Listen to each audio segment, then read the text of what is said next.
I'm Dan Drake. This is Front Up on Geno TV and Channel 99. With us today is Tucker Holland, who is serving as more than a consultant, but not an employee, right, of the town of Nantucket. Independent housing consultant, technically. Technically, yes. For the town of Nantucket. Correct.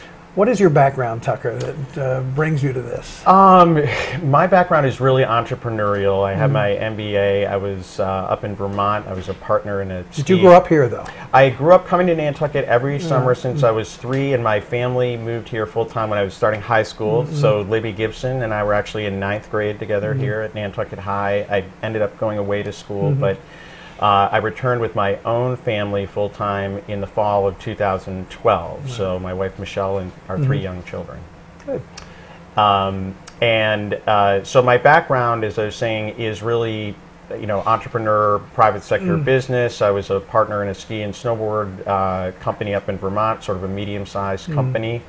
We did a lot of work for Burton Snowboards and had some of our own brands, and we sold the brands to K2 a few years ago, and the opportunity to maybe come down to Nantucket. My wife is an interior designer, came down in a way to take over the family business. My parents started an antique and interior design business here 4 years ago.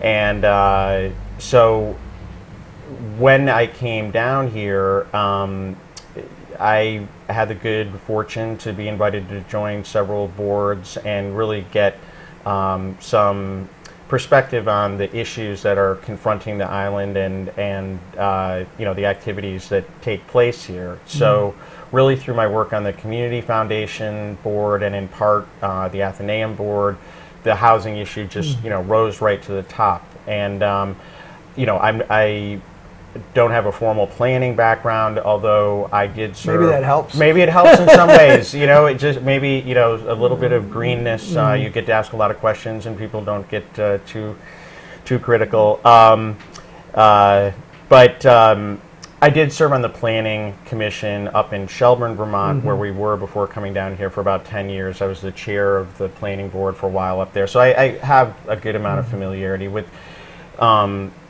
Not just the terminology, but we were confronting some of the same issues that up there that Nantucket is confronting, maybe in a more acute way here. Yep.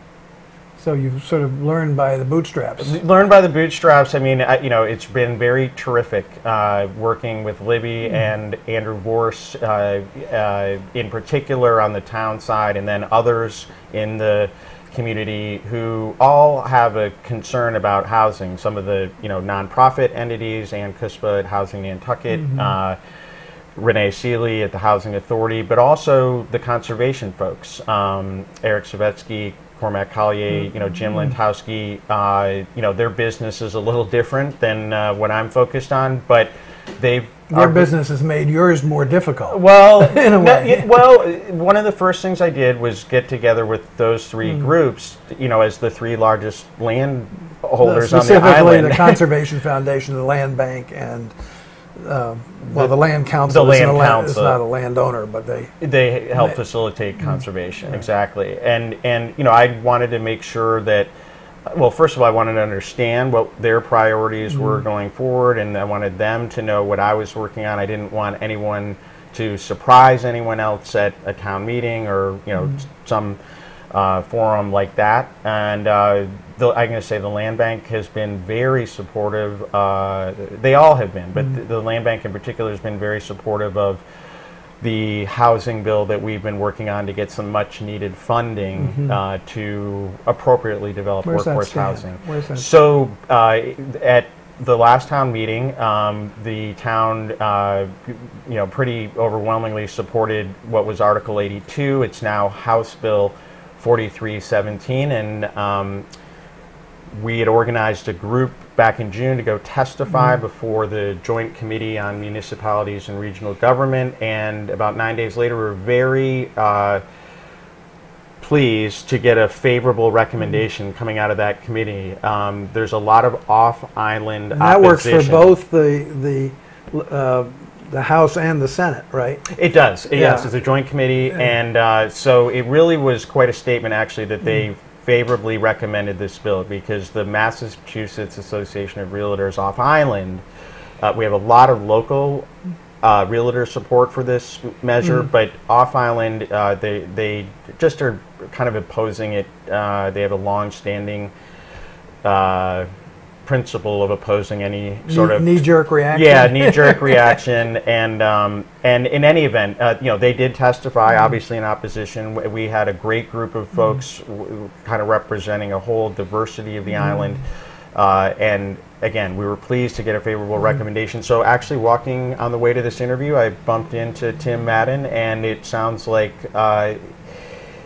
after moving on from the Joint Committee, it went to the House Committee on Steering, Policy, and Scheduling, and he's expecting actually any day that it will move on from there. Now, up for a vote, or is it? Well, I'm not quite clear, and neither does Tim know for certain where it will go next, but we did have an opportunity when the governor was on island a couple weeks ago to speak to both he and his wife about this measure.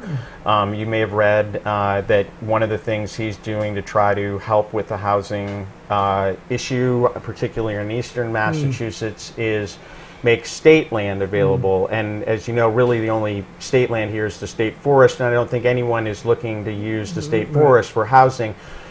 But he said, I haven't really done my homework on Nantucket, so if the state land isn't appropriate, maybe there are other ways we can be of help. And we said, if you would take a look at this bill and if you could support it and help move it along, this really would be the kind of thing that can make a difference.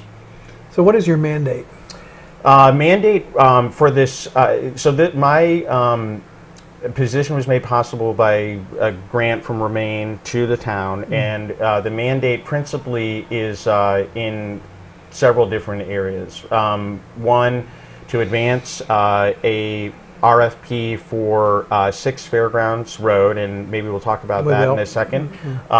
Secondly, to generally promote awareness and solution development for the workforce affordable housing problem here. I mean, one data. So we're just, if I can interrupt. Yeah. You use the term workforce affordable housing. Yes. This is a term that is, raises people's eyebrows sometimes, and because affordable housing and workforce affordable housing are not necessarily the same thing. That's correct. Yes, exactly. And so could you explain the difference a little bit? So there's a state mandate for every town in Massachusetts that 10% of your year-round housing stock must be capital A affordable, which means that it must be affordable to folks earning 80% of the area mean income or less. So in the case of our area, that equates to roughly 72,000 depending on household size. Right. So we must meet that goal as mandated by the state, and we are presently at 2.5%. Not having met the goal opens us up to what's called Chapter 40B and unfriendly. It could be unfriendly development projects, and an example might be 106 Surfside Road, which many people probably have read about in the paper and so forth. Right. That's the kind of thing we're exposed to if we're not making meaningful progress toward that 10%. The term workforce affordable housing. So workforce, the other part is, that, 80% AMI in Nantucket, there's a definite segment of the population here, small business owners, employees of larger businesses locally, who may not qualify, town employees, exactly, who, hospital employees who may not qualify for the affordable definition, but still struggle to find suitable, affordable for them, and stable housing. And so that's another level of what we're trying to address. Okay. Let's talk about 6 Surfside Road. And you very kindly brought with you a schematic. Yeah, 6 Fairgrounds. 6 Fairgrounds, excuse me. 106 Surfside, 6 Fairgrounds. Absolutely right. All right, this is it. Why don't you point out what's going on here? Yeah, sure. So viewers will recognize this outline as the police municipal building on the parcel we call 4 Fairgrounds Road. This red diagram or outline right next to it is the proposed fire station footprint. Right next door is the existing planning offices. The old electric company. The old electric company, exactly, at 2 Fairgrounds at the corner of Old South Road.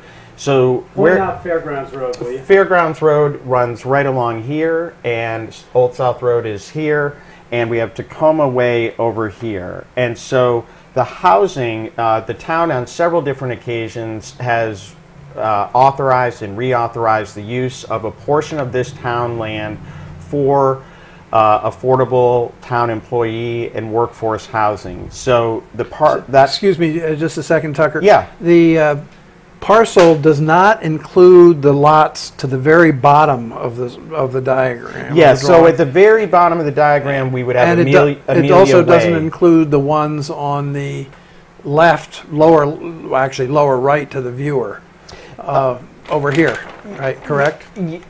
Right. Yes, there are. This would be existing businesses such as Fusaro's and neighboring. So the area we're talking about is everything but those two sort of precisely. corners. It's really kind of an L shape that surrounds the police, fire, municipal lot, and what is encompassed here is the opportunity to do some apartment-style units up to 64 on 2 lots, which each would be an 1.5 acres. There are 8 single-family home lots along Tacoma Way, as well some lots that back up to the properties along Amelia Drive, where the intention is to do some seasonal housing, sort of dormitory style perhaps, both for town and other business / nonprofit use.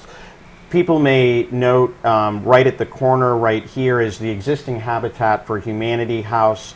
Across the way of the new road, which would access the development, is a parcel that Housing Nantucket has started to do some work on with respect to a housing project they will have right there.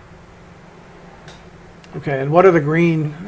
So the green are just they're simply sticky notes, but done more or less to scale to indicate, if we were to do a configuration of 2 buildings per 1.5 acre lot.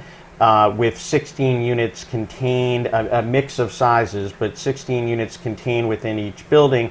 This just gives some idea of scale or footprint relative to the municipal building and the proposed fire building, or fire station, I should say. And folks can see that, relatively speaking, these would be, a relatively modest scale compared to what it will be next door.